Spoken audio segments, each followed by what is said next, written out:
Hello, and welcome to another episode of the PowerScore LSAT podcast. This is John Denning in Los Angeles. And this is Dave Kalorn in Napa Valley. For now, at least. How you doing up there, Dave? For the moment? Yeah. I'm doing all right. I mean, in about 12 hours, they're going to cut off the power around here, so I'm displeased by that. But as usual, there's a good reason for it, given the imminent fire possibilities. That was the cryptic comment for now that I was making. I'm starting to get suspicious, though. Suspicious? That you just don't want to do work. How many times can you make... How many grandmothers are going to die, Dave? How many times is the dog going to eat your homework? No, I would love to work. In fact, I enjoy working, and I have a really good time doing it, and it's quite frustrating. This is the third time now in, 6 weeks? Yeah, something like that. This happened. And like I said, I understand why they turn the power off. I think it's great that they do it as a preventative measure. It's just also wildly ineffective in terms of how they actually implement it and then retract it eventually. But I won't be the first nor the last person to complain about PG&E and their ridiculous policies, so let's just not sweat it. Well, I'm not sweating it. I will say, though, anybody listening to this, Dave's probably in the dark right now, so send him some well wishes, maybe some candles. Yeah, by the time everybody hears this, and, probably scores are out tomorrow, I'll just be sitting there on my phone. Trying to help. Good times. Praying for battery. It'll be great. Well, speaking of help, what are you drinking? Well, in honor of the fact that I know that when I wake up tomorrow morning or soon thereafter, I'll be out of power, I figure I might as well drink as much as I possibly can today. Because who cares if I have a hangover tomorrow? Yeah, it's a good day to sleep in. Right, so I'm drinking a classic drink that's full of alcohol, and that would be a Long Island iced tea. Oh my God, suicide in a glass, man. It really isn't. It's one of my favorite drinks of all time. Till the third one. No, till like the eighth. The eighth one. It's got so many good ingredients. How can you complain about it? I guess I can't. I seem to like drinks with Coca-Cola in them, so I'm happy with it overall. Yeah, the health part of me, the health conscious part of me always does Diet Coke, because that helps, It's like a Big Mac and fries, but a Diet Coke, please. I usually do Diet Coke as well, so we have that in common. There you go. However, I know that you are not drinking a Long Island because... No, you've leaned real hard into this one, and I'm kind of tentative on the fringe. I'm just drinking beer, but one of my favorite combinations of beers is called a Black and Tan, which has Guinness and Bass, so I'm staying kind of European with it today. I like that. Yeah, you also have a really cool T-shirt on, too, I've noticed. Oh, yeah, I do. It's a pint of Guinness with, I guess that's the Pink Floyd album look to it. The beam of light split into like... The dark side of the moon. Yeah, Newton's rainbow. So this is the dark side of the beer. This is the... Yeah. It's also the dark side of Beverly Hills, man. Part of what inspired this drink is it's really gross here. It's supposed to rain tonight. Yeah, rain in Beverly Hills is basically like your power outage. No, it's not. Yeah, it affects us deeply. I used to live there. It does not. It's not that big of a deal. We'll You're survive overplaying it hugely. No, I can already hear the sirens. It might rain in L.A. We all must stay inside. Yeah, that's right. Out of town. Anyway, so that's what's on tap. You're going to have to talk more about the song because this is a band you're way more familiar with. I am more familiar with them. First off, the topic of today is how to take a practice LSAT. So...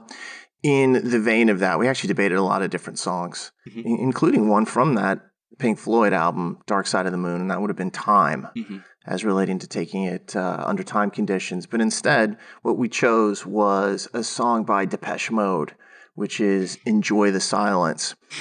And actually, the version that we chose is from Berlin. It's a live version from 2014, I believe. And I think the coolest thing about it is the backdrop of the concert is a bunch of people in these yoga poses up against glass. And I remember the first time I was watching the video, I was like, that's a cool background. And then I saw one of the girls blink. And I was like, whoa. Yeah. It blew me away. Having just watched the video for the first time, I was like, that's a cool image. And then I saw a head turn or something. And I was like, oh, no. That's a video. She shifts. Yeah. She shifts her position, and there's like 7 or 8 women that are doing it. And it's an impossible kind of set of poses, and they hold it for like 7 minutes. Yeah. But I wouldn't even call it yoga, man. That's more like circus contortionism or something. It's very contortionist feeling. Yeah. But very cool as a backdrop. Whoever came up with that idea for them, pretty powerful. So tell me how the song title relates to, the theme. Because obviously our drinks are more related to our personal lives at the moment. Yeah, I think the enjoy the silence idea is you're taking a practice test. You're looking for perfect conditions. You're probably not going to get it, but if you do, enjoy it for that period of time. That, and you're very much kind of on your own as opposed to the group setting of a course or your study friends or your sorority house or whatever. This is a time when you get to actually isolate.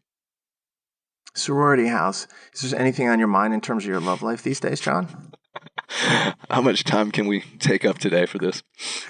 I love that this has now become a running thing. I'm going to get a girlfriend just so we can stop talking about it. I'll continue to talk about it. I know you will. My love life's entertaining as always. It's a bit one-sided these days, in that, which is better, I guess, than one-handed. But in that, come on. I got Robert Kraft jokes on deck too for anybody who missed the first round of those. No, let's just go right on. I won't. I think everybody's surprised that at my age, I'm kind of just looking to have some fun. Like, where's your wife, man? Where's your kids? Oh, God. Who would be surprised? I've known you forever. I'm not surprised at all. That's because you know me. It's mostly girls I meet or people I'm talking to. They're like, well, are you going to go out with her again? Like, probably not. So the last time we talked, you were seeing a girl that you had kind of met back up with after years and years apart. How's that going? Don't do this. Come on, We've parted ways for the time being. But, before this, we'd taken about 12 years off, so. Well, I guess we'll see her again in about 12 years or so. Yeah. I think 2031 is going to be a real good year for us. Outstanding. Yeah. Maybe finally you guys will make something happen out of it. Third time's the charm. Well, we need to do some live events in like New York or something like that. Get you out in the public eye. Oh, Jesus. Let's move on. Yeah, I mean, Spivey's ready to like auction me off, so please don't get on board with that. Yes. The great Spivey date auction. Let's get out of my world and talk about LSATs. Let's talk about the LSAT world, of which there are a few things going on of some note here. Let's start with the least important. They put out another one of their podcasts, the Keeping Up to Data, for November 2019. Mm-hmm. And I think they must be listening to the criticism I've been making the last couple times of these world record short podcasts of like 2+ minutes, because this one's clocked in at 5:44. So next they're going to just remove the timestamps entirely, so I have to time it myself because I'm going to make fun of it no matter what. Yeah, the good news is if you can count to about 200, you can probably time it yourself. Yeah, it won't take too long. But it's interesting because when I listen to these and then read the transcript, a lot of it is related to stuff for admissions professionals, and then every once in a while there's like a cool fact that really relates to LSAT preparation. And this time there is a comment in the middle that says, typically on any given LSAT, between 4 and 5% of test takers cancel their score. Mm-hmm. And they actually highlight that number in relation to the July test takers, which was 50% canceling. A number that we've talked about previously that none of us were surprised about because it was a great deal, and canceling, you get to see your score, all these great things about it. Yeah, July doesn't even factor into this as far as I'm concerned. Except for it's just like an anomalous, interesting point. Yeah, July is meaningless because it's a one-off and it has no indicativeness as far as going forward. But knowing what did that 4 to 5% in your mind, like, did that catch you off guard a bit? I thought it was a little low. Yeah, me too. I actually expected somewhat higher, between 8 and 15% probably. So from my perspective, I thought, wow, it tells me something about the way people take this test that I'm not sure that I really had thought about as much, which is that a lot of people walk out overestimating their results, because this means that there's a ton of people out there who've kept scores in the 120s and the 130s who shouldn't have, and apparently didn't realize that they were about to score there. And of course, we know that from the scoring charts and the percentile tables, but it's interesting to hear it crystallized into a number where it's like only 1 out of 20 test takers is canceling their score, even after thinking about it for 5 days. That's one possible interpretation, that people are overly optimistic or, I don't know, overly self-confident. The other, of course, it's almost like the reverse Hanlon's razor, if you're familiar with that old axiom, which is don't attribute to malice what can be easily explained through incompetence. This is the opposite. Don't attribute to self-awareness what could be explained by ignorance. You just don't know. Yeah. I think there's people a third don't know any explanation. better. People walk out, and people have to keep 122s. There are 122s on the record. There are 126s and 131s. And I'm not trying to denigrate anyone who got those scores. I'm just saying you would think most people, knowing they had performed that badly, wouldn't want to saddle themselves with it for the next 5 years.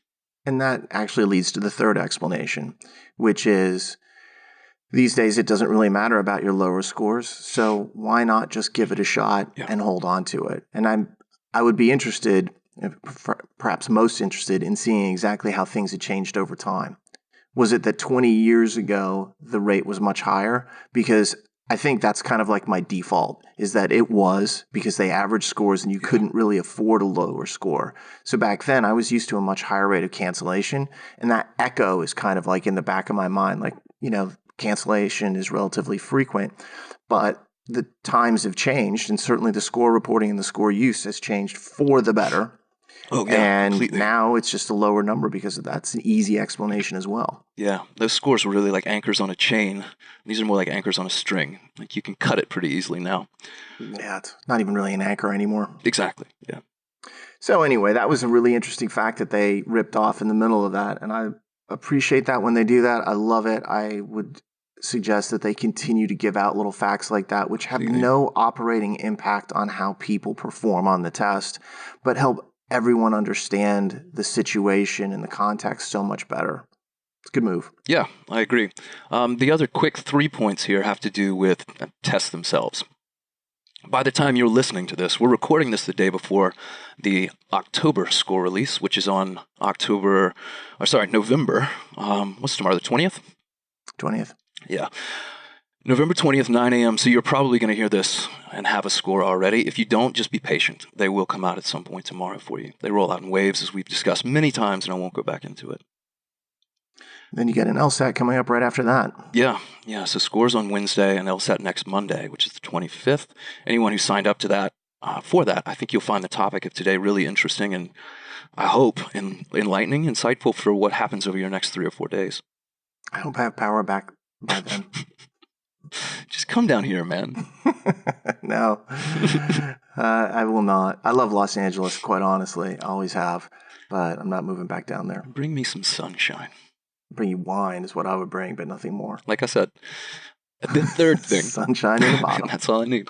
The third thing is that if you are planning to take the January test, which is going to be the next one after this November, you've got a little bit of time to register, but not a lot. You need to get signed up for that test by the 3rd of December.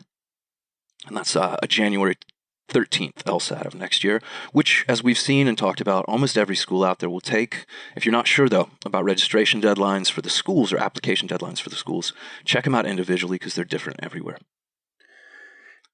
Yeah, and if it turns out that applicants are down a little bit this year, every school that's even not certain they'll take January, they'll take January. They'll take it, yeah.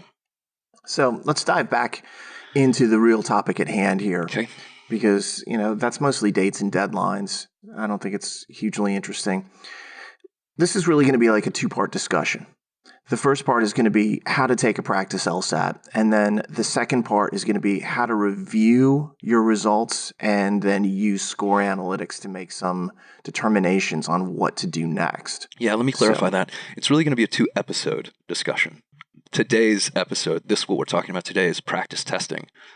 Next episode, which will be the next part, technically, will be about I was the review. right, but I failed to be clear. Well, right.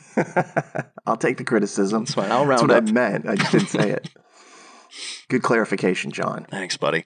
So practice testing. I guess we should start with why are these important? Why take practice tests at all? It's an interesting question that I don't know that I ever sat down and said, well, why wouldn't you? Someone actually asked that question recently. They were like, what's the value of it? Right. And I was almost like, on the face of it, it should be obvious. But at the same time, I don't know that it necessarily is. This to me has always been like the marathon kind of analogy. Yeah. If you're about to go run a marathon, you better have done some serious running beforehand. If I'm not a runner, by the way, to wake up tomorrow and be like, all right, I'm going for 26.2 miles today. Look, I would fail in the worst possible way. I'm sure I would get several miles and be like, look, I'm dying. So, especially if I drink as many Long Islands as I plan to tonight. Yeah, you're not running anywhere tomorrow. Yeah. The bathroom, maybe. Running towards a power zone. There you go. Yeah, so I've always thought about it that way. It's like it's like a sports analogy. Mm-hmm. You want to play like you practice. Well, if that's the case, you better go out and practice really hard and really understand what it is. And inside that, there's a whole bunch of components that reflect that idea. The first of which is taking an LSAT is a multi-hour endeavor that is mentally and physically fatiguing and draining.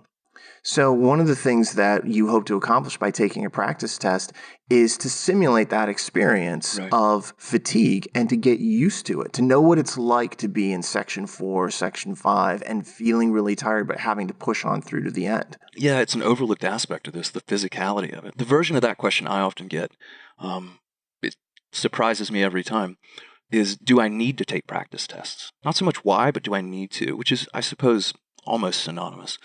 Instead of like, or can I just work with individual sections or individual problem sets? If I know I'm pretty good at games, do I really need to do whole practice tests that have games? Or can I just focus on logical reasoning, which is where I need the most work? And the answer is the practice tests themselves, as you say. It's important to have the entirety of a test day before you walk into test day. I'm going to run 26 miles. That means I'm going to run a mile every day for 26 days. It's like, that's not the same thing, though. No, I went 26 miles, man. That's right. I'm ready for this marathon. I got a mile a day. If that marathon is run over 26 days, I'm in great shape. Yeah, if you get a good night's sleep each day. But that's not how this works. So no. And I've had students who actually have done that before who's like, oh, I'm just going to do sections. And I'm like, that is good as a portion of what you're doing. Then when they go take a real test, they inevitably come out and they're like, I'm so tired. And I think I lost focus. I'm like, you did. Because you weren't used to it. Yeah, that piecemeal idea is something that will come up in the next episode for sure. Oh, yeah. Yeah. I think also you're attempting to simulate like the entirety of the experience. You know, having to, we talk about the mental fatigue, but having to sit there dealing with some noise typically. You might be trying to enjoy the silence, but it's very, very difficult to make that actually happen, as we will talk about shortly. And sometimes it's not even something that you actually want. You want noise. Mm-hmm. You want to get used to all the factors that are swirling around taking a practice test so that when you go in on the real test day, nothing throws you off. Yeah, which to me is a little bit about the idea of like you're trying to really simulate the full experience of test day, not just the sitting in a seat for 5 straight sections or, staring at a tablet, frankly, for 5 straight sections or a computer screen, whatever you're practicing on, but also being in an uncomfortable environment. We'll talk about like where to go in more detail in just a minute, but all of this is about getting you to a place where you've spent enough seat time really that the seat time when it counts doesn't feel foreign to you. Physically, mentally, environmentally, etc. I mean, to be honest, this is why, like the Marines have boot camp, and they make it so tough. That's a good analogy. Yeah, they can't simulate a war kind of situation, but they try to, so that when things start happening around you, and you are in the so-called live fire scenario, you don't feel completely out of your depth. You feel as if, okay, I've seen something like this, or I know what to do. And that really kind of like comes into the last factor here, which we would break down and say is kind of like performance tracking and how your results actually help you. But I would say that there's a second level to that as well, which is you learn things about how you take tests by taking full practice tests. I remember so clearly working with a student who was, in all respects except one, a 170s level test taker. But when it came to logic games, he tended to be very hot and cold. Either he'd crush the entire section and go like 22-1 or 23-1, or he'd really struggle and go like 12-12. Mm-hmm. And I once said to him, I was like, look, don't get stuck on, looking at a particular game or what have you. And then we were giving a practice test in class. And I watched him take the logic game section. And of course, I knew what his situation was. And I was watching him very particularly. And he stared at the game scenario in the first game for 3.5 minutes before he wrote anything down. And after that test was over, I actually lit into him, which I don't do very often. I was like, dude, what were you thinking? This is the exact thing we talked about. And of course, it had an impact. Yeah. It made him realize here I was, and I did something from a performance standpoint that was really negative. Next time, I really have to focus on not doing that. And we were able to get him away from that problem and ultimately get him a really high score on the test. Yeah. It's things like that. I've been in the same spot in a room before, and you can almost, it's like this conspicuous silence. When a pencil stops, you're like, uh-oh. Oh, no. Yeah. It's like having a toddler in the next room. When it goes quiet, run. Go check. I'm amazed that you know anything about toddlers, but of course that was spot on right there. Yeah. If ever I hear my daughter silent for a while, I'm like, how you doing back there? Yeah, what's she up to now? What are you getting yourself into? My little sister had a kiddo this year. That's right. Who I get to meet for the first time a week from today. Or she's coming a for week Thanksgiving? from this recording day. What's that? She's coming for Thanksgiving, is she not? I'm flying to Nashville to meet the whole family. Well, she's coming into... Oh, you're going to her. Yeah, I'm going to them. You guys aren't going back to Augusta then? Oh, no. I'll never go back to Augusta until somebody dies. That's a lie. You've gone back to Augusta many times in the years. I haven't been to Augusta in like 3 years, man. 4 years, probably. Okay.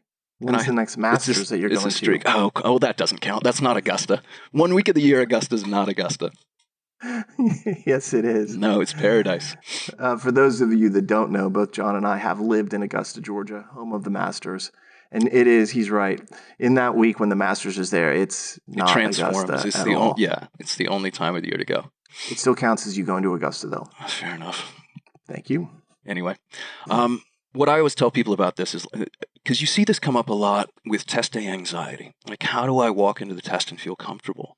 And the only answer that I know to that is either not know enough to be scared, that's not a good thing, or have done it so much that you just are in a position you feel like you own. You feel like you know what it's like to be there. Like, how did you get over your anxiety of driving a car on the road? You drove it a lot. On the highway, you did it a bunch. And now you get in the car, and I hope no one feels terrified of their own outcomes. Well, familiarity breeds a certain degree of contempt. I'll use an example from my own life. I was hoping you would say comfort, but okay. Nah, contempt for the fear of the situation is really what I'm driving at. I see. I remember the first time I went in to teach an LSAT class. I was nervous. You know, I had to... Public speaking is not many people's favorite thing to do. I'm okay with it, but I don't love it. But I went in there and I was like a little bit uneasy. Now compare that to the 50th class that I went in to teach. I didn't even think about it. I just walked in. Yeah. And it's that type of situation where someone goes to take a practice test. If you've never done it, you're going to be uneasy.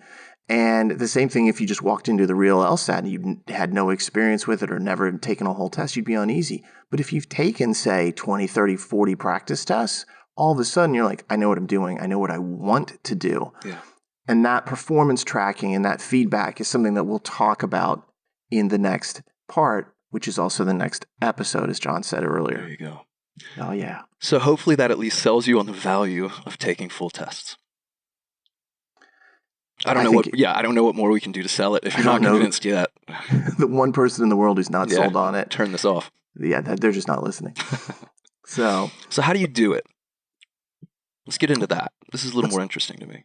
I know you have to do it. What do you use? Yeah, what are you going to do? The first rule to me is match your conditions in terms of whether you're taking the paper or digital test. So if you are taking a digital LSAT, use digital prep tests. For that. If you are international and you're able to take a paper test, practice on paper. Or you have a very specific type of accommodation. That's paper. Yeah, that gives you a paper test. But for, I'd say 95+% of the people out there, I don't know the actual breakdown of numbers, but for almost everyone who's going to listen to this, I would think you're going to take a digital test. Certainly the high majority is going to be digital. But if, there's no reason to practice on digital if you know for sure you're taking it in paper. So match your format. That's the first thing to actually do. Now, if you are taking a digital test, you have some options. We'll talk about, LSAC's free tests in a moment because there's only a couple of them. But every single LSAT that's out there is available on our digital platform, which we'll link in our episode notes when we post this. And you can take both full tests and individual sections. And if you want, you can take the most recent September LSAT from 2019, or you can go back and you can take the June 1991 LSAT, the very first LSAT of the modern era. That's right. You You can do whatever you want. I should clarify once again, when you say they're available in our digital platform, they are available for purchase in our digital platform. I don't want anybody to think we just promised them all the tests for free. I wish I could. I do too. God, that would be Christmas for me. Unfortunately, LSAC requires us to pay them fees for the use of the tests, and to be honest, building the interface costs hundreds of thousands of dollars. So that's what you're paying for. Yeah. But when you consider that companies like Kaplan and Princeton apparently have no digital interface, a point that I continue to be stunned by. But offers classes. One wonders what you're paying for. For what? The paper test only? I don't know. Whatever. I am going to circle back to that point, not about them specifically, but the paper test as a digital replicant. I don't often take shots at other companies, but I'm going to tell you right now, that's a shot that should be taken. That's like subterraneanly low-hanging fruit. We're kicking that fruit. That tells me that they're not really engaged. They're not into LSAT preparation. This is something that they do. It's not something that they love or they're really committed to. And so maybe that's changed or will change sometime in the future, but the fact that they didn't have one ready to go when they could, I think that says everything you need to know about both of those companies. So if you're trying to get your hands on some digital tests, whether in full or individual sections, we have every available test, every publicly available test digitized in our system for sale on our website. And again, we'll link to it. And all the individual sections if you just wanted to do logic games. Yeah. I will also add that relatively soon we're going to be adding problem sets in there. So, for example, the first problem set I'm pretty sure I'm going to add is the killer logic games, probably like the 15 or 20 hardest logic games of all time. So if you want to just go do the hardest games, well, there they are for you.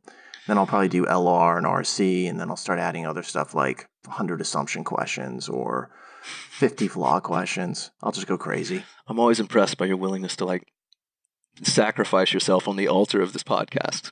You're going to get 10 emails a day until you've done that. No, I won't, because I'm going to do it relatively soon. I was going to say, because I won't have power. The number 2 thing on my list of things to do is to actually put together the problem sets, which are largely put together anyway. Yeah. So totally. I just have to assign the work and start having it There's done. some cool features that come along with those too. You know, we talk about what you're paying for. It's not just the questions and not just the interface. The interface does really special things that are unique to us. Like you can set your own time per section. You can customize how long each section takes you. So if you have accommodations with time and a half or double time, you can enter that at the start of every section and it'll replicate exactly what you're going to face on test day. If you want to speed yourself a little bit, I used to test this way. I try to do it in like 25 minutes instead of 35. Or if you're not quite that aggressive, like 32 minutes. Push yourself a little bit to see exactly how you can do to leave yourself a cushion. You can set it that way. So there's lots of different things you can do to play around with our system that's pretty cool. And it comes with the back-end scoring as well. Before you go to that back-end scoring, let me add one other thing that I've seen and advise people to do, especially when they've started off untimed. And they're like, well, I'm getting this score untimed, and I'm fearful of just turning on the 35-minute timer. What I will say to them is, well, slowly ramp it up. Do 45 minutes, then do 42 and a half, then 40, then 37 and a half. And slowly move yourself to a position where you're now at 35 minutes and you feel comfortable. Having the ability to adjust time on the sections is not something normal, but this is the kind of thing that you can take advantage of, and I think is hugely beneficial. Yeah, it's a cool and feature. And the analytics are also hugely beneficial, for sure. Which I know you were about to talk about. I was, yeah. Again, as of this recording, number 1 on LSAC's site, and bless them for putting some free content out there in their interface. I love that. But you can adjust the time. You're 35 minutes, take it or leave it. And they don't score it for you. In other words, they don't give you any feedback. They give you the section-by-section results, but they don't actually give you a composite raw score and then translate it into that particular test, converted score out of 180. You cannot get that on their site. Now, you can manually sum up your sections and then find the scoring chart. Good luck. But on ours, it automatically takes you into our backend system and gives you all kinds of feedback, performance tracking, very extremely specific section by section, even question type by question type and concept by concept breakdowns. The minutia of what you've done is extremely granular and insightful, I think. I love our system on that side of things. What else allows you to see percentiles in terms of like which answers people Yeah, chose, it's a cool feature. the percentage correct and incorrect. And again, we'll talk about this in the next episode. But when someone says to me, I'm struggling and I need help, the first thing I always say is, let me see your test results, because I can tell a lot about their performance and their strengths and weaknesses by looking at those analytics. It tracks the questions you flagged. It tracks questions with your ability, and this is unique to us too, I think, that you guessed on, or at least LSAC doesn't do that. So you can show it as a guess and score it with or without your guesses. It's very, very powerful, very cool. Exactly. We'll get more into those details next time as we talk about what to make of them, frankly.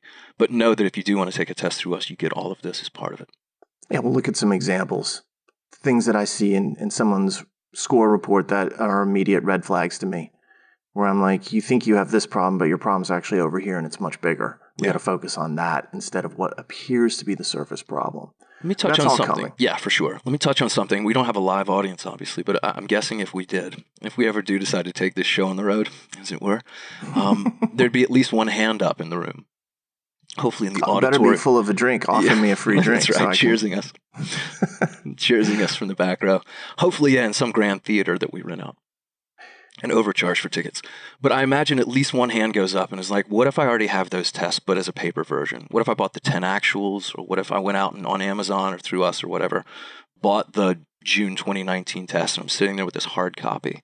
Do I have to rebuy it as digital? No, I don't think you do. You can still score that through our site. Again, we'll put a link to this. Our self-study site lets you score every LSAT yourself. You have to enter your own answers. But every paper test you can put in and you'll get the same feedback, the same kind of analytical results. The key is if you're taking a digital test as the real thing, but you're working or practicing with a paper test, you have to treat that paper as though it is a tablet, as though it's a screen. Don't write on the paper. Use scratch paper. And this is not me. I hope no Californians hear this because the pitchforks will come out and the torches. This is not me at my greenest. But you need to burn some paper, frankly. You need to use some paper. Don't burn it, recycle it. Don't talk about burning stuff right now. Yeah, sorry about that, but I know that's close to home. Literally. Too close. But treat it as though you're looking at a screen that you can't write on. That's the best way to turn a paper into a digital experience. And let's not forget, we mentioned it before, but LSAC has 3 tests of their own. Yeah. There have been some rumors that they might add more tests, but that hasn't happened. But that's their familiar site, as they call it. And like I've said many times before, I think it's great that they put 3 tests out there for free. Yeah, totally. I still don't understand why it's not 10 or 15 or 20, but that's not the path that they've taken. There is, as you mentioned, no full scoring. Mm-hmm. It weirdly scores each section as you go through it, but then doesn't give you a composite score and scaled score at the end. There's certainly no analytics whatsoever. I have reservations about the fact that every time you use their system, you're giving them free data about how people take tests. We talked about this at length a couple episodes ago. Yeah. And aside from setting, having it 35 minutes that just automatically kicks in, you can't do anything else with it. So I believe that at some point they will improve the functionality there, but that's just not what they're focused on right now. So it's not hugely useful other than like, oh, this is what it looks like. Oh, this is how it works. Okay, great. It's not so much a preparation tool. It is exactly what they called it, familiar. So It's a familiarization thing. So maybe that's all they're going to do with it. Yeah. We'll see. I don't really suppose know. If you're comfortable giving them that data for them to make the test better and more elusive for you, then you could at least get the results from a digital test on their site. Come to our self-study site that I mentioned before. Enter your answers and get the full test scoring through us. That's possible, at least. Yeah, that allows you to kind of get the best of both worlds. It's a bit of a hodgepodge, but if sometimes needed. Life is. So when you're taking these practice tests, obviously your typical LSAC comes with 4 sections. Mm-hmm. But when you go take the real test, it's a 5-section experience. How do you deal with that when you're trying to set up a practice test on your own? Well, this is a pretty simple answer. You add a 5th section. You add your own. Well, yeah, we'll get into that. We'll talk about ways to do this in a second. But yeah, the short answer is you make your own experimental section. Take a section from another test, add it to the 4 that counted for whatever exam you're doing, and turn it into a real test day event. Yeah, because when you do take the real test, you have this 5th section floating around that's not scored. Keep in mind, though, we always think about it as those are real LSAT questions. They're going to be on a future test. That's why you can't be like, oh, that was so easy. I knew it wasn't real. Sometimes the easy section is real. You just don't know. So on our testing site right now, the digital LSATs, it is just 4 sections. We're talking about adding a option for a 5th experimental section that can be placed in, various locations. But I don't know how soon or how long it's going to be before that actually comes to fruition. However, there are ways around this. Mm-hmm. For example, if you go take 4 sections, you can add a 5th section at the end. You could stop after 2 sections and do the 5th section. You do various things that would allow you to kind of like get a 5th section. And some people have said to me, but then I'd know it's experimental. And I always say the same thing. It doesn't matter. It's still a real section. It just doesn't count for the 4 sections that you're doing. But as I always tell people, whenever you have experimentals, take a section from the same test 4 times in a row and then add those scores together and you have a new test result there. Yeah, it's 4 tests, but you get 5 results basically. Exactly. So just keep that in mind, is that there are ways to do this, whether you do that section beforehand, which I actually think is the better way to do it, or whether you do that section afterwards.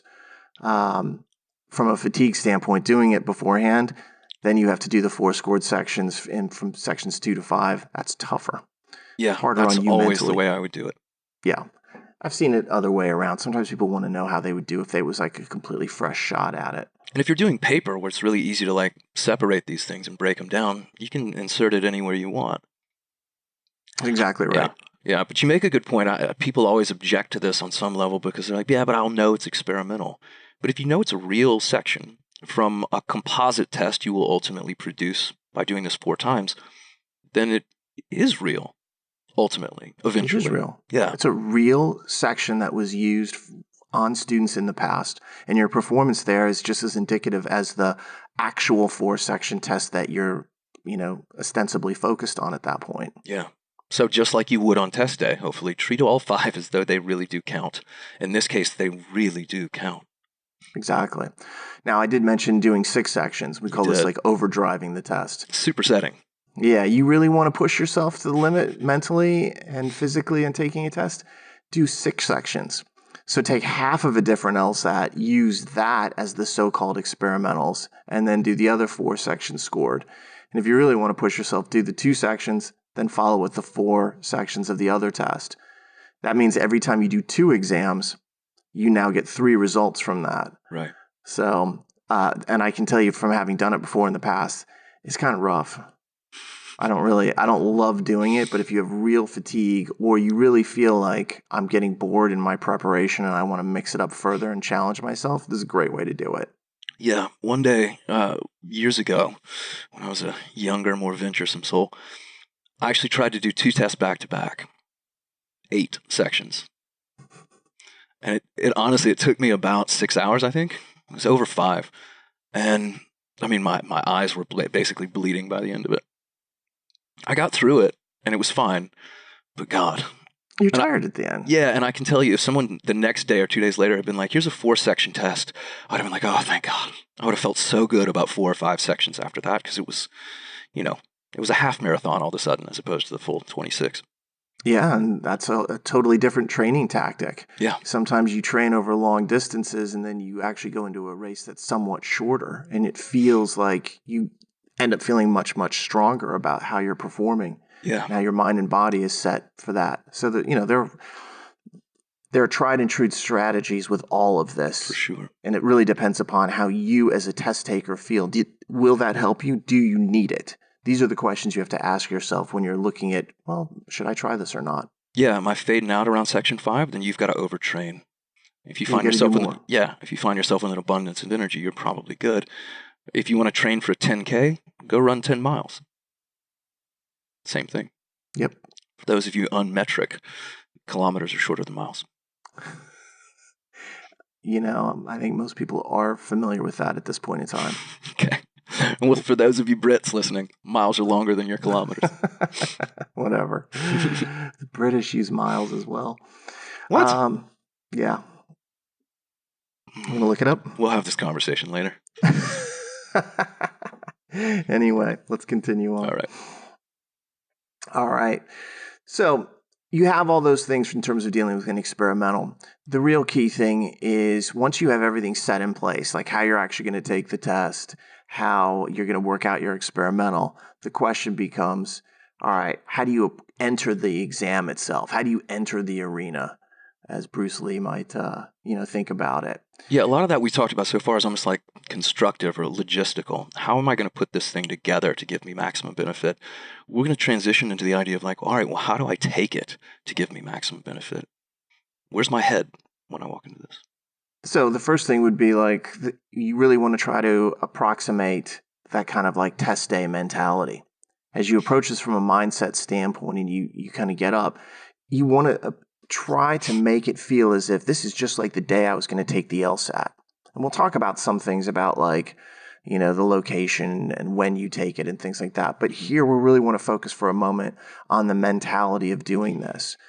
Try to go through a similar pattern of preparation, like when you'd get up, what you would eat, the time that you would have between doing those things and the time the test would actually start. Pre-test routine, yeah. Yeah. Go to the routine. There are certain things you won't have to worry about, like going to a particular test center. You'll choose your own, as we'll talk about in a moment. Proctors and check-ins and all of that, yeah. Yeah. Happily you won't be stuck in a hallway for 2.5 hours like so many people have been. Well, you could get your roommate to like lock you out. I guess that's true. Don't allow me in for another hour. There are ways to, simulate this, but I think that at that point you've gone way too far. Yeah. You've gone overboard. Simulate the potential misery of it all. Yeah. And there's other things to think about too. Like for example, if you're a slow starter, maybe you should do some warm-up questions. I wrote a blog about this, about should you do warm-up questions the morning of the LSAT. And for some people the answer is yes, and for others the answer is no. But I have had a bunch of test takers who come to me and say, I always start so slowly. I ended up missing 4 of the first 10 questions that I actually did. And I'm like, and this happens all the time. I'm like, well, maybe you should warm up. It sounds to me like you're just not like in the groove when you begin the test.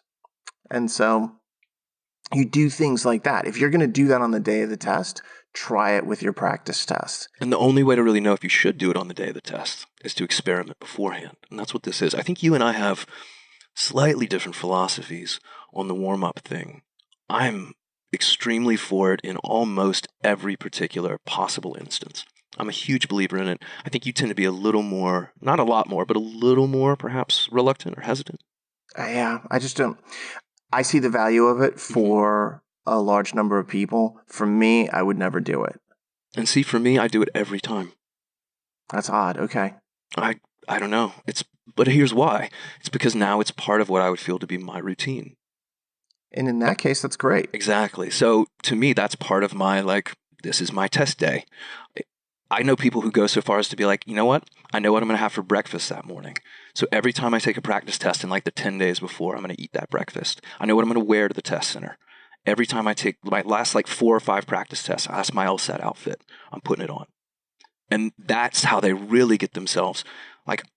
I've heard people, and this is probably insane, but I've heard people be like, I'm going to chew the same flavor of gum before every practice test, and then I'm going to chew it on test day.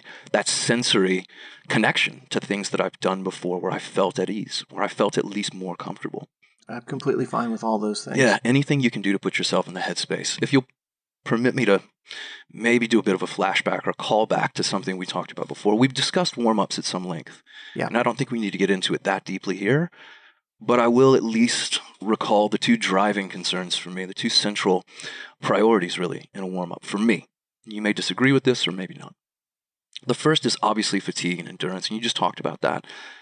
If you have any risk of running out of gas somewhere in the 5th section, don't burn your gas in the pre-test efforts. If you're not sure, take a light warm-up. Maybe you review a couple things, maybe you look back through a few logical reasoning questions or some games that you've done recently. But you're not going to sit there and do 10 logical reasoning questions or 3 games or a section of reading comp. So that's the first thing. Interestingly enough, I find a lot of people who worry about their endurance do a warm-up and it kind of energizes them. It is a song that I almost suggested for this one. It's their Eye of the Tiger. They get pumped. I knew you had to mention that. Of course. Mostly because I know a fun fact about it and I have to share it. which that's the theme song of Rocky 3, right? But that was never going to be a song. It was never going to be an album until the song that Stallone wanted to use, he got turned down on. That song was Another One Bites the Dust by Queen. Queen wouldn't let him use it, so he frantically scrambled around and found this other song, which was a demo by Survivor, the band. Loved it so much, made him publish it, and ended up being a massive hit. It's the name of the album now, too. And of course, a massive hit in like what, 1982? Something like that, 84, 86, I don't know. I was but a wee lad. But yeah, that was a big song. Right, but that's my way of saying that nobody listening to this has ever heard it. Oh, I see what you're saying. I'm giving dated references. If you don't know Eye of the Tiger, first of all, shame on you. Second of all, prepare to get your face rocked off. Go look it up after this.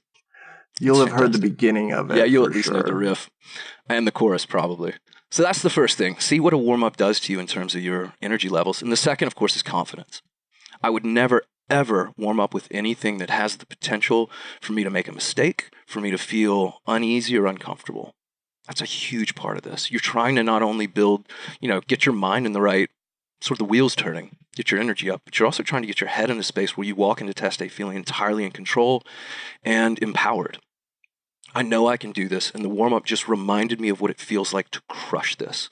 So in the week or two before your test, set aside a couple logical reasoning questions where you felt completely in charge, or a game that you just dominated, and do them again.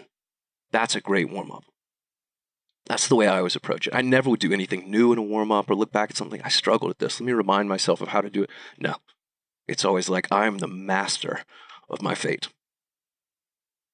And for me, I feel as if I was born ready, and all that stuff has been determined beforehand. And so I'm not even going to think about the idea of like, I need to remind myself the morning of the test.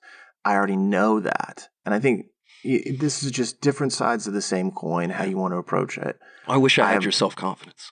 I know. Where's your mother right now? I want her to hear this. I need the occasional reminder. Your mother. She listens to these sometimes, by the way. Yeah, I'll see her next Tuesday. She's been texting me all day. When do you get in? What do you want for dinner? I'm like, oh my God. You tell her I said hello. I will. She's the best. Your mom's she listens to these sometimes. She's like, you guys are really good. Do you script these out? I'm like, oh God, no. Every word. Does these sound scripted to you? Definitely not scripted. Anyway. Yeah, it's not really a self-confidence thing so much as I just feel like I am prepared. I've done it.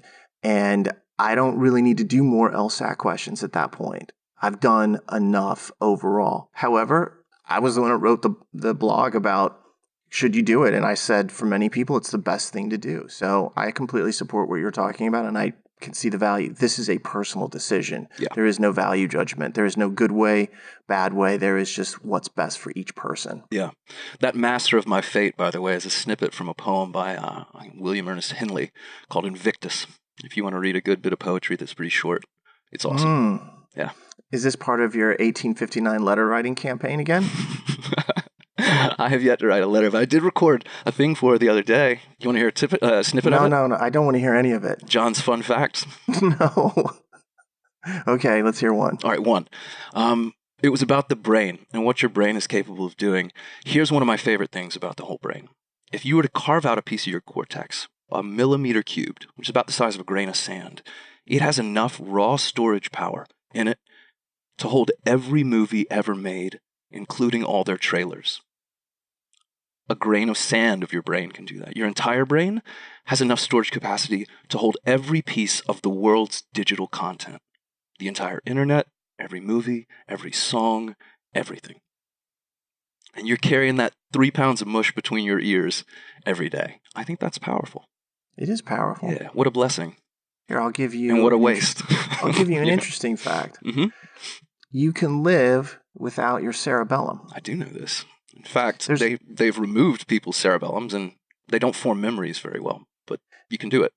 There have been people who've been born without their cerebellum, and they've discovered that they often have like motor issues and they have some learning difficulties, but the mind is so flexible that it can actually compensate for that loss of a critical part of your brain. The neurons literally reroute. So I guess it was an interesting fact that you shared. Hey, well, we both got one in. Look at Didn't us. see that coming when you started talking. And then I was like, well, know. I have an interesting fact too, I man. love it. Your brain's about 80% water and the rest is fat and protein, and yet it gives you everything you know. Everything you've ever experienced is from your brain, and yet it's never experienced a single thing.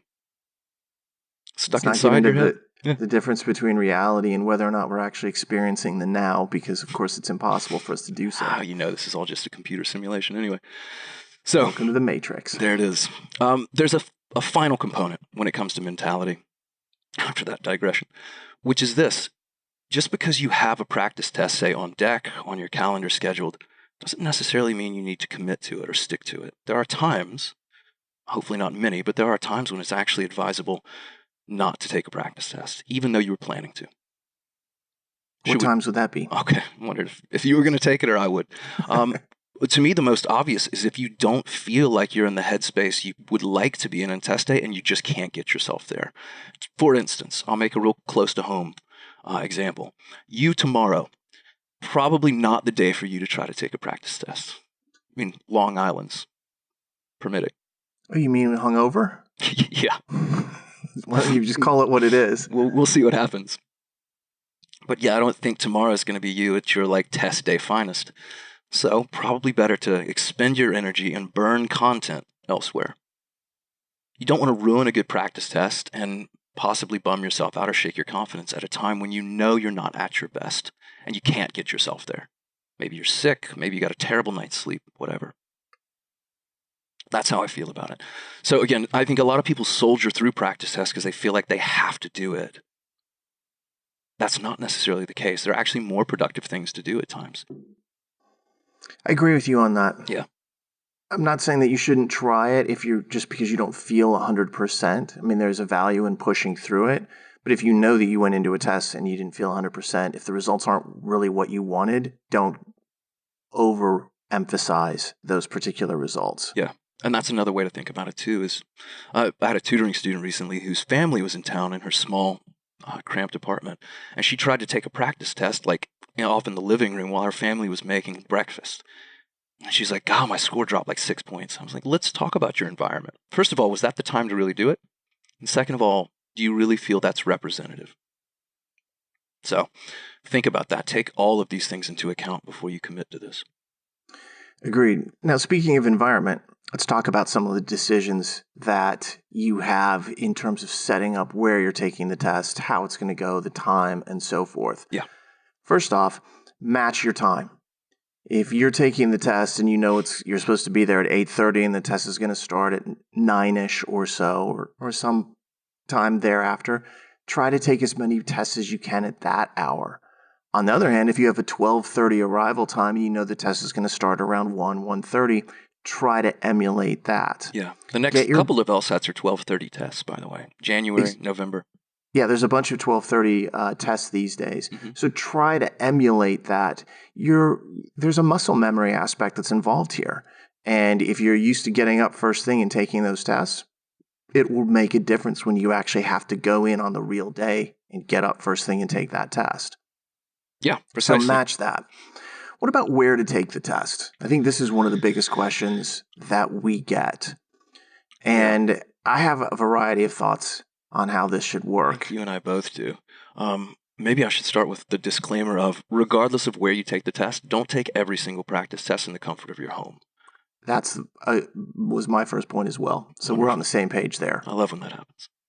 Yeah, because look, if you've got a nice quiet apartment or house and you're able to do the test over and over and over again, you're setting yourself up for a degree of failure because when you get to the actual test center, it won't be that quiet. Right. There'll be ambient noise in the room, people shuffling, making noise, coughing, tapping their styluses, what have you. And so, although from a degree of comfort and time savings, you're going to end up taking the majority of tests at home, right? Maybe go outside that circle. Go to a coffee shop, for example, and take a test there. Go to the library and take a test there. Try different locations where you're going to be forced to deal with sound that you don't want to deal with. Yeah, this is a lot like the experimental section thing, which is to say, you don't have to add an experimental to every test you do. You don't have to leave your house for every test you do. The majority tests you take might be 4 sections or might be at home, but you better get something additional under your belt before you walk into the real thing, because you need to know what it's like to take it with an experimental. You need to know what it's like to take it with strangers around in an uncomfortable, or at least unfamiliar venue. I'll give you my favorite one, or at least one that's been clutch for me and some of my students over the years. A hotel lobby, like an upscale hotel lobby where you can find a nook or a cranny off to the side. There's facilities there, so if you want to take a break between sections 3 and 4, there's a bathroom. Again, you're largely unmolested for the most part. People aren't going to come mess with you if you spread out on a little side table somewhere. And there's just enough ambient shuffling to replicate what test day could be like. There's comings and goings around you. And there's parking. I know. I mean, it seems silly, but the truth of the matter is, I live in LA where it's $45 at a real premium. It's a ripoff. Well, and then obviously, once you're in that kind of location and time, you run through your typical test day routine like we talked about previously. Set yourself up to make it as close to the real thing as you possibly can. So, perfect. Any further comments on that? No. Although if people do have questions about that, and it is a really, as you said, a really common question that we get, ask us. We can usually finagle something together for you. We'll do what we can. Yeah. All right, let's move on to talking a little bit about timing the test that you'd be taking. Yeah, more about replicating what the real thing's like. People love to fudge their practice tests. Well, I meant to put D. Or like, I ran out of time, but I'm just going to do this one last question. Oh, I've had many people write me and talk about their scores, and then as I inquired further, discovered that, I was doing it untimed, or what I did was I did it 35 minutes, and then I went and finished the rest of the questions afterwards, and then added them back into my score and took that as my actual score. I'm like, okay, we're messing around with reality here, and that's something that at times is useful, but not so much when we're trying to figure out exactly where we're scoring and what we should be doing about that. Yeah, my head always cocks a little when somebody's like, well, here's what I would have gotten if I had finished. It's like, well, but you didn't. Yeah. When you're dealing with like baseline results, as we'll talk about next week, you want as real of a picture as you possibly can get. Right. So when we look at the timing aspect, one of the things that's great about taking practice tests is that it helps you become acclimated to the time and the pace that you're going through things. So with the digital test, this is really easy. Mm-hmm. It's got a timer up in the corner. Use the timer. It's automatic. It's automatic, man. Maybe that we should have chosen a song with the word automatic in it. I was just thinking that REM album that you probably hate. Automatic for the People. You know it, yeah. You know how I feel about REM. Well, I think I'm just giving old references all day today, start to finish. Eye of the Tiger, REM's early work. Nostalgic mood for you. You know me. Now, you can hide that interface timer on the digital test, and some people hate the fact that it counts down. They freak out about it. And if you're one of those people, okay, hide it. In generally, I don't think it's a good idea. Yeah. Because I like to know. I like to control my environment, and part of knowing where I am in a section is knowing what the time is. That helps me control what I'm doing. Yeah, all you can hide is the numbers. You still see the little tracking bar that goes from green to red, and again, kind of fills itself in. It goes to red at the 5-minute mark. At the 5-minute mark, it'll turn red. Exactly. So you're still going to get some kind of like 5 minutes till, imminent end of the section. That's imprecise. I would really prefer to know if I have 7 minutes left or 9. And it's tough to tell if the timer's not there. That's exactly right. So face your fears, guys. Yeah, we're both on the same page. But at the same time, if it's crippling you in terms of anxiety, then turn it off.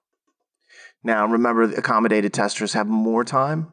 And with the digital test, you should be able to reset your time to something that matches what that reality is. With ours, you can. I'm not sure about elsewhere. We know you can with LSAC. I know one place you can't, but you cannot. Yeah, with ours you can. So that's cool. What about paper? If you're taking it on paper, then the thing that you want to keep in mind is you need a timer of some sort. I love the digital timer just because it allows you to. And I'm talking about a separate digital timer, almost like a kitchen timer, where you can see how much time there is. But if not, just use your wristwatch. Or a phone. Some kind of version of that. Any iPhone has got like a timer function. You can set it and run it to 35 minutes. There's lots of options here. To circle back to the watch thing, though, where that's probably my top choice, is the fact that that's the only thing you could practice with to take to test day. Yeah. We know you can't bring a phone. They won't let you have a digital timer on your desk anymore, regrettably. But you can wear, if it's the right type, you can wear a wristwatch.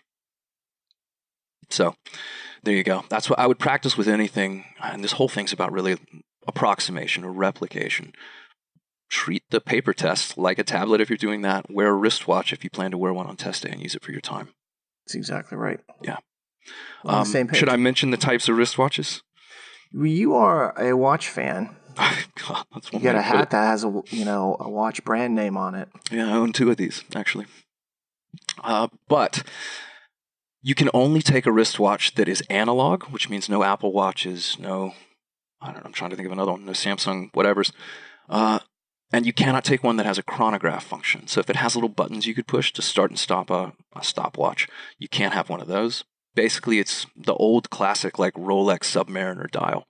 That's what you have to take. You don't have to go get a Rolex, of course. Clarify that. You can get a $10 Casio or whatever, but just make sure it conforms to the restrictions that LSAC puts in place. You are the watch specialist, so anybody with watch questions, direct those to John, please. Anybody wondering where those killer game problem sets is, direct those to Dave. I'll take care of that this week once the power's back on. I feel you.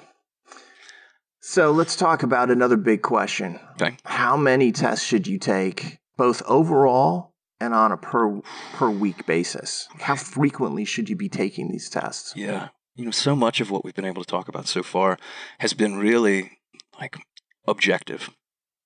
This is how you set it up. This is why the timer matters. This is what you take with you. And this is how you pregame. This is the one that is going to be much more individualized, subjective, as it turns out. I think you'd agree with me. 100%.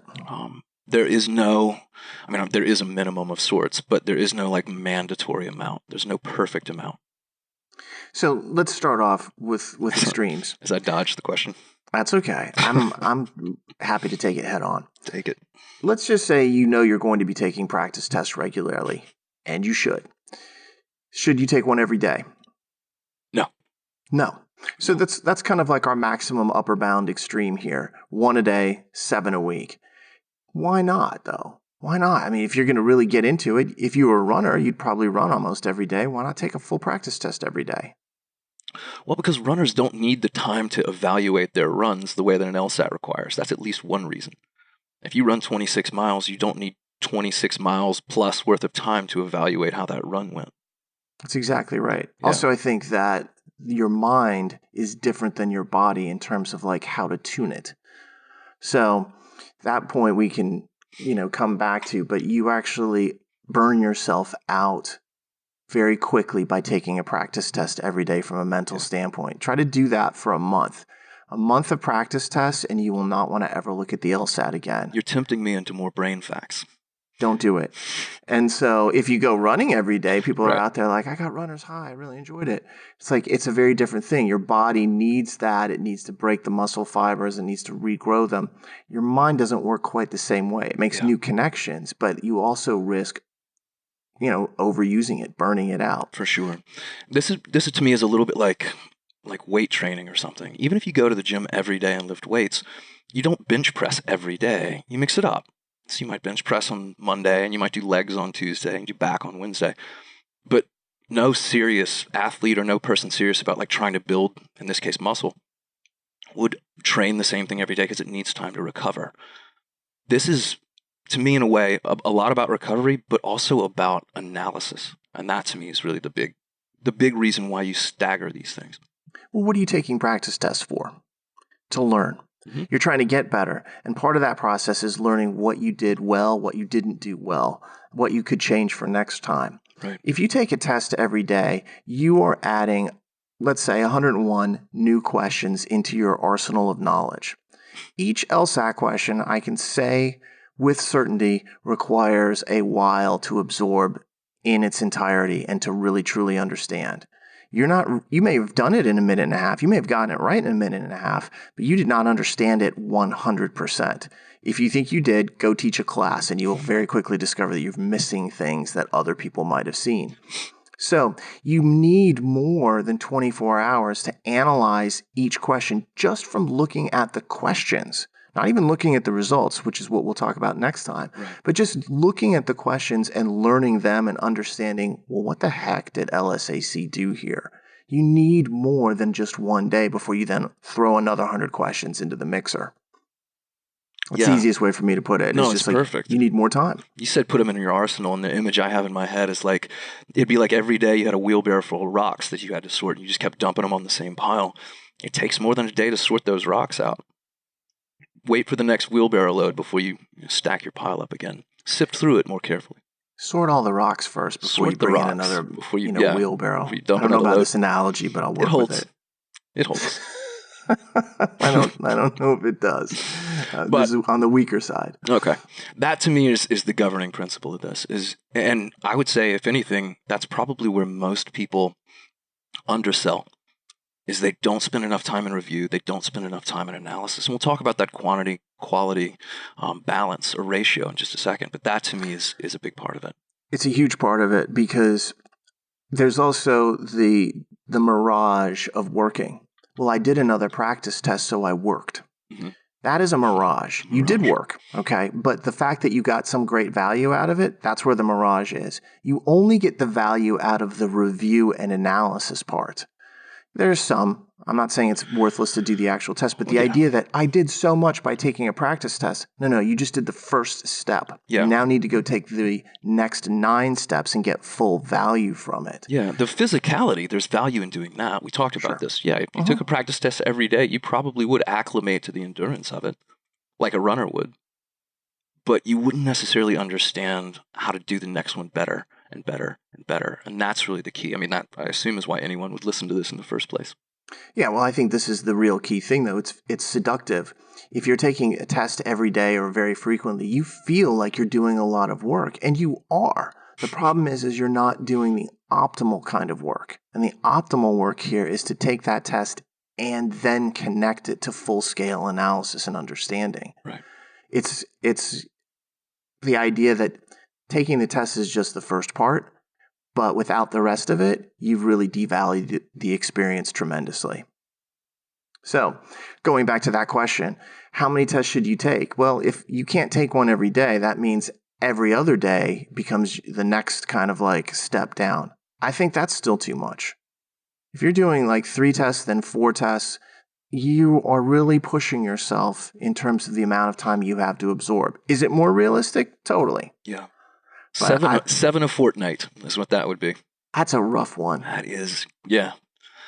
I've always felt that if you were working at a really high rate, 2 to 3 a week is the maximum that is really sustainable.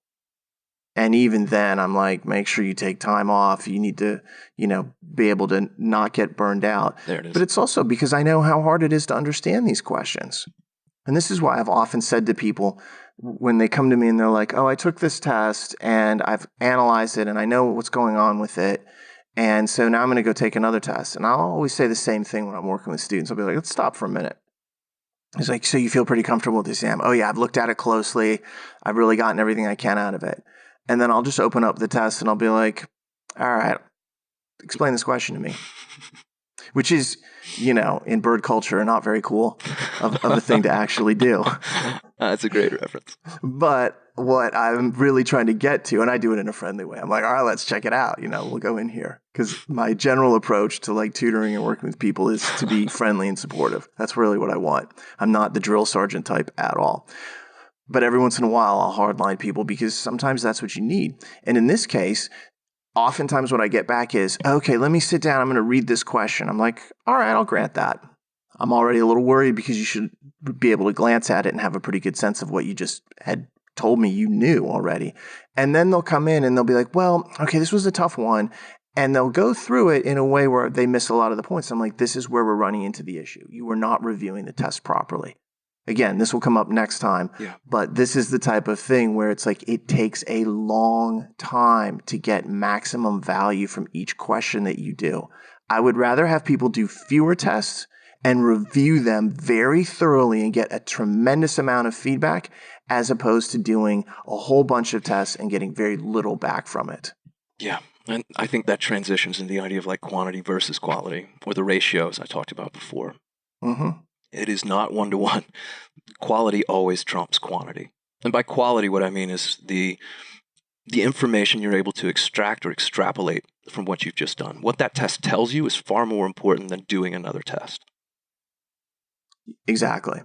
I don't know why this jumped in my head, but the idea of doing simulated car crashes just popped into my head. Do they do one every single day? No, they do one, and then they analyze every angle, all the physics, all the forces, all the impact, all the damage that occurred, and then they try to make adjustments based on that. They do a little more practicing. They might like refashion part of the car. Then they come back and they do another crash test. Then they go through the same process again.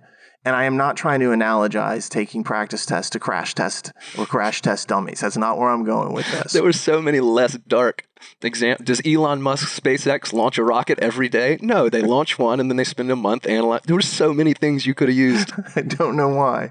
It just popped in my head. I was like, crash test. I think the guitarist for the crash test dummies lives somewhere close to me is what I've heard. So maybe that was what the underlying thing was. I don't think so. I think you're just a dark soul. Maybe I am. It's going to be dark here tomorrow with no power. You're looking forward to a bleak Wednesday. I know that. But my point being is like there's things where the learning of the aftermath of it is way more important than actually doing it. In this case, it's both, but the aftermath is of at least equal, if not clearly greater importance than just the physical aspect of taking this test. Yeah. It is going to be individualized. So if I were to give some sort of, equation to be like, you need to spend at least as much time in review as you did taking the test itself, that might not hold true for everyone. Some people are going to need more than that, twice as long to review it. If you got a 176 on that test, you might not need to spend another 2 or 3 hours. There might be areas you can pinpoint. Again, we'll talk a lot more about this in the next episode. But know when we talk about this, we're giving it as a general principle, as opposed to like a hardline rule of this is what you must do, minute by minute or hour by hour. It's not quite that well defined or universal. Yeah. In other words, it's more about the review than the actual taking of the test. For sure. But it's also more about who you are in taking the test as to how you review it. Exactly. That's kind of what I was trying to get across. And I think that's completely valid. One person might take 3 hours to review a test, another might take 8 hours to review the test. One person might take 45 minutes. Yeah, neither's right, neither's wrong. It's what works best for you. More on that next time. Don't skimp on review. Yeah, we'll go into heavy detail on that. But I think at this point, we've set it up pretty well in terms of like, this is the environment that you want. This is your goal in terms of going in, trying to like simulate the actual test experience, simulate time, try to replicate that kind of setup of like, what would I eat that morning? All those kind of different things. I think this puts people in a position where I can now go take the test. Lucky LSAT sucks. Yeah, this should give you all the tools to at least get the test done. What we haven't covered yet, and what this segues into next time, is what happens next. All right. Well, I think we've kind of like foreshadowed that many, many, many times today. Any final thoughts? No, I'm all good, man. My thoughts, not to get all sentimental, and maybe I'll just write you a letter. My thoughts are with you, buddy, and your family. Can't you buy your kid a hamster wheel or something? There's got to be a way to get some power. She'll be at school. Oh. Solar panels? Elon Musk makes those Tesla tiles or whatever they're called. The roof tiles that they sell. Why should I spend that kind of money just for like 24 hours of extra power? It's not. It's. I feel like that's rhetorical. Are you serious?